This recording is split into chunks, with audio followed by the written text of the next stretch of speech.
Coucou tout le monde, j'espère que vous allez bien. Oui, oui, vous ne rêvez pas, je porte des lunettes. Si vous n'avez pas vu ma vidéo en question, je vous la mettrai juste ici dans le petit. C'est des lunettes là que je porte pour la lumière bleue parce que je ne vais pas me maquiller.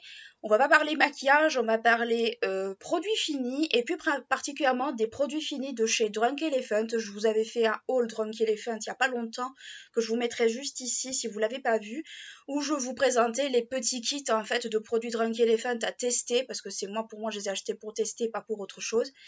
Et je vais vous faire des retours sur le plus gros des produits que j'ai pu tester durant l'été, qui m'ont convaincu et qui m'ont pas convaincu ou que je trouve peut-être trop agressif pour ma peau. Donc il y en a pas mal de chez pas mal. On va commencer en premier lieu par l'après-shampoing revitalisant en crème au marula, qui est juste ici. Donc c'est un produit capillaire, c'est un produit pour cheveux. Alors, je l'ai bien aimé honnêtement. Il a un peu une odeur de noix de coco parce que Cocomino c'est la noix de coco, on va pas se mentir. Et je l'ai trouvé pas désagréable à l'utilisation. La seule chose que je trouve un peu dommage, c'est le format en fait de ces petits trucs. La texture est vraiment une texture crème, c'est pas une texture liquide comme on pourrait s'y attendre, et du coup ça a tendance à très très mal s'écouler. C'est d'ailleurs un peu ce que je reproche à certaines marques qui font des après-shampoings. Arrêtez de faire des embouts comme ça, faites soit des pots, soit des trucs comme ça, mais surtout arrêtez des emballages comme ça. C'est vraiment pénible. C'est pénible pour choper le produit, c'est parce que le produit est une pâte, donc c'est pénible à choper, c'est pénible parce qu'il faut appuyer. Donc c'est un des produits que j'ai bien aimé par sa texture, que j'ai bien aimé sur mes cheveux, mais que je n'ai pas aimé au niveau du packaging. Ensuite, un produit que j'ai aussi bien aimé. Putain, bon sang, il y a pas mal de trucs. Désolée si je dis des gros mots. Ça peut arriver. Un produit que j'ai bien aimé, étonnamment, c'est le vaporisateur démêlant. Donc, c'est un démêlant tout simple. Donc, là, c'était du 60 ml qui m'a duré quand même un petit moment. Et je l'ai beaucoup aimé. Pourquoi? Parce que je trouve qu'il démêle bien. Il n'est pas agressif. Il laisse pas, on va dire, d'effet poisseux collant sur les cheveux. Il est un peu cher pour un démêlant parce que j'ai regardé le grand format, il est un peu cher. Maintenant, je trouve qu'il est vraiment cool. C'est un des rares produits capillaires que j'ai bien aimé et que pourtant je suis assez difficile en produits capillaires, il faut savoir ça aussi. Mais c'est peut-être un produit que je serais susceptible de racheter, tout comme l'après-shampoing, mais peut-être pas dans l'immédiat parce que je trouve ça quand même assez cher.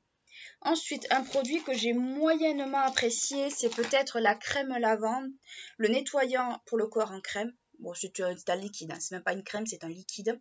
Pourquoi je ne l'ai pas aimé? Peut-être par rapport au pH que je trouve un peu trop acide, c'est pH 5. Et si vous regardez un peu les trucs de pH, c'est un peu acide. C'est pareil un peu pour tous les autres. Là, c'est du 3,6, donc c'est assez acide. Et là, c'est du 4,5. Donc, on est un peu limite au niveau des pH. Donc, c'est bien que Drunk Elephant le mette, mais bon, voilà. C'est pas forcément un produit que je rachèterai. Pourquoi? Parce que déjà, j'ai regardé le prix, je trouve que c'est super cher pour un gel douche.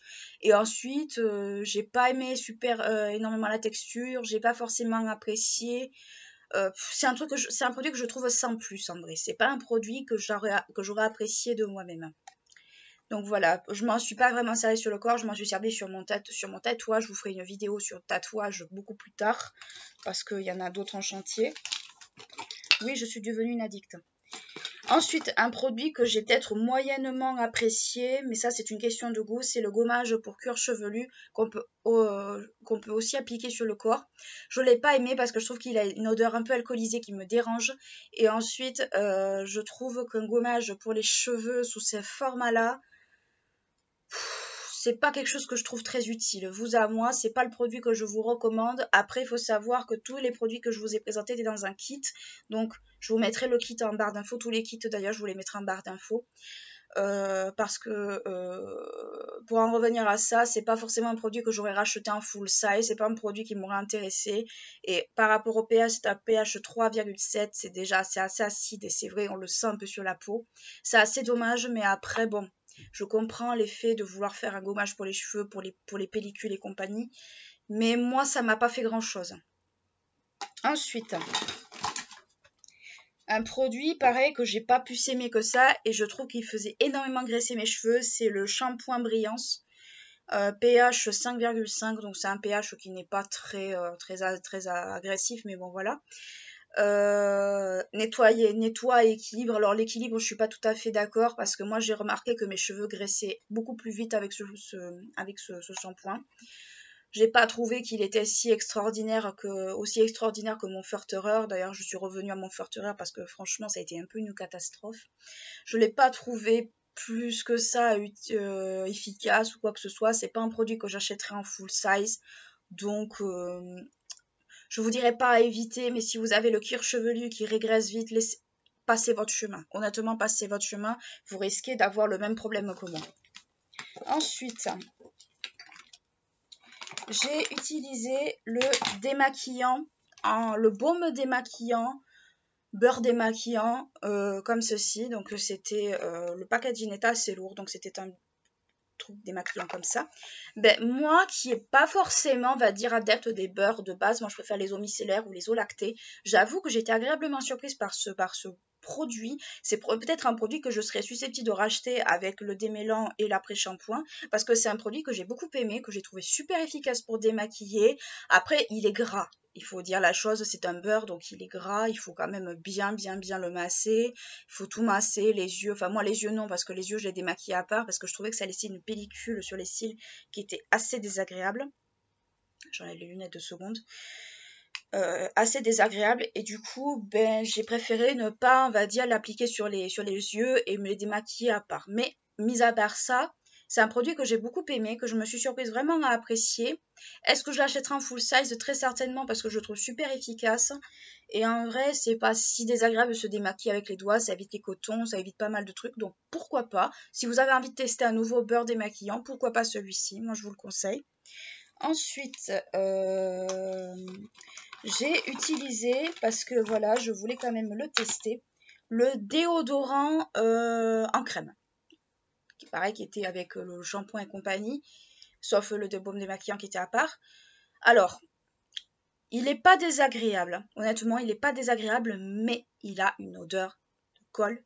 Il a vraiment une odeur de colle. Il est vraiment désagréable à ce niveau-là par rapport à ça. C'est pas un mauvais produit, c'est un peu basé un peu comme sur les modèles des Sanex et compagnie, mais c'est pas un déodorant qui est efficace sur moi avec mon problème de transpiration excessive. Il l'est sans vraiment l'être en fait. Il ne fait qu'on va dire que colmater le problème, mais c'est pas forcément un produit vers lequel moi je vous recommande d'aller. C'est utiliser plutôt un produit beaucoup moins cher que celui-ci, parce que ça reste un déo et en vrai il n'apporte rien de plus. Donc voilà, bah écoutez, c'est tout ce que j'avais à vous dire pour mon retour sur les produits finis de Drunk Elephant, du moins ce que j'ai pu tester pendant l'été. Il y a du bon, il y a du moins bon, il y a du je vous recommande et d'autres je vous recommande pas pour des raisons que je viens de vous citer. Certains produits valent le coup, certains un peu moins pour des raisons que je viens de vous donner. Donc c'est à vous de faire votre propre idée, vos propres choix. En tout cas, n'hésitez pas à liker la vidéo si elle vous a plu, à vous abonner à la chaîne si ce n'est pas encore fait. Et d'ici là, je vous fais de gros bisous et je vous dis à bientôt. Ciao!